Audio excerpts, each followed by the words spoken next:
What's up guys, now we're gonna be starting a full complete retouching project where we're gonna be using and applying most of our retouching tools and techniques. And this is also gonna be your exercise, so you can be opening your files and start following along with me. In your resources folder you will be finding retouching folder, and for that exercise you need to be selecting that image, and it's a regular JPEG format.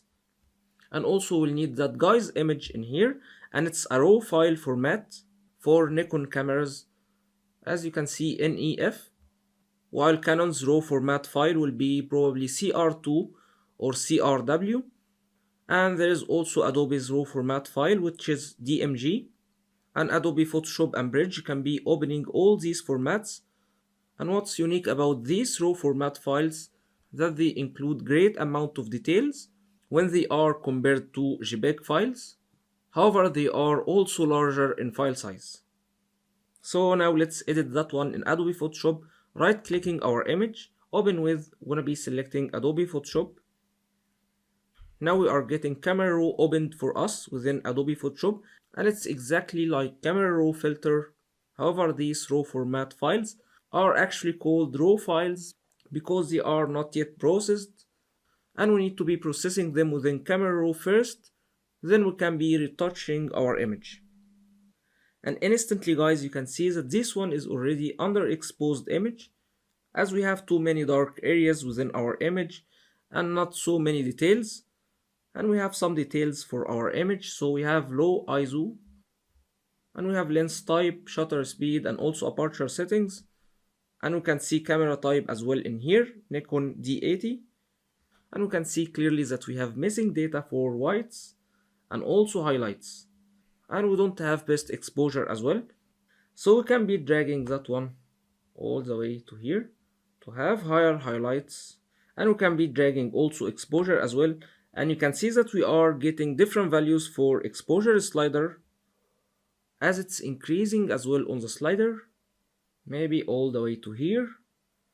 And we can be reducing shadows as well by dragging them toward light. Now we are getting more details within these dark areas within our image. We can be also reducing blacks either from here or from the sliders, maybe a little bit of whites as well, and maybe as well increasing exposure. Also there are some tools in here, so for instance we can be selecting white color balance tool, where we can be selecting white area, maybe like that spot within our image, and by selecting different points you can get different results. And you can be checking your original image by pressing P, or you can be comparing both of them by clicking that button here, or you can be cycling between before and after different reviews by pressing Q, something like that. Let's maybe keep it that way, and let's also add a bit of contrast. You can try to play also with clarity or dehaze for higher contrast within your image. This looks nice. Let's press Q. And these are only basic settings. We have even more details.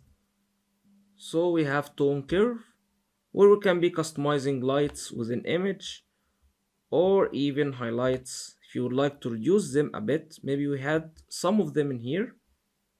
And you can be reducing darks if you would like to reduce dark areas or increase them within your image. So let's maybe reduce highlights a bit and maybe increase lights. And we can check before and after. Then we have details tab, where we can be increasing sharpening for our image or reducing noise. So let's even zoom in clicking that button here for more details.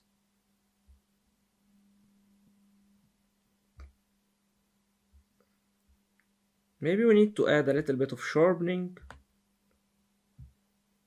And we have some grains, so maybe noise reduction can be helping a bit with that. Then we have HSL adjustments for more color control over our image, zooming out a bit, so we can be increasing or reducing reds.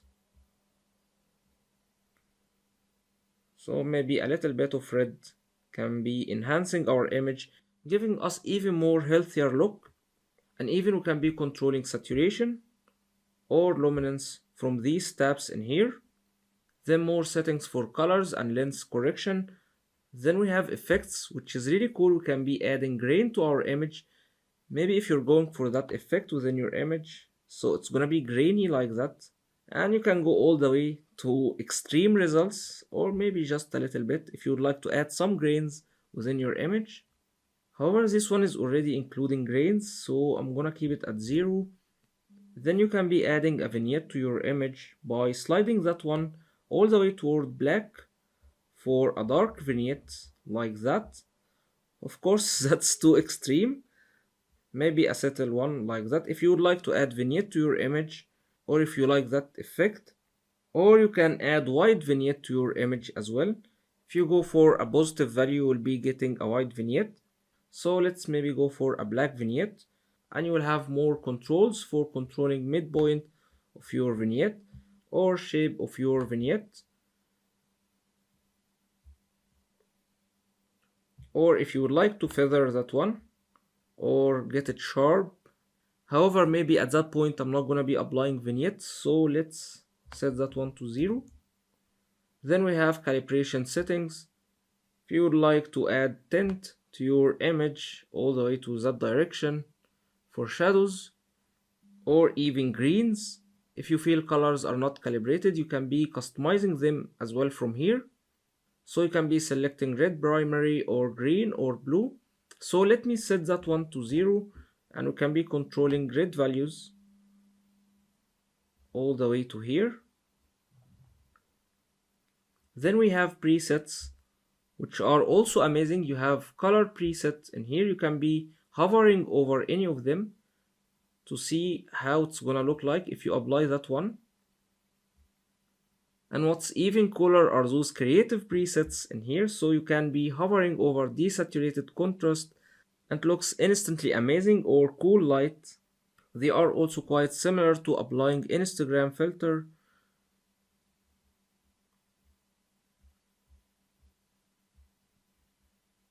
And you have presets for black and white or curve if you would like to check them out,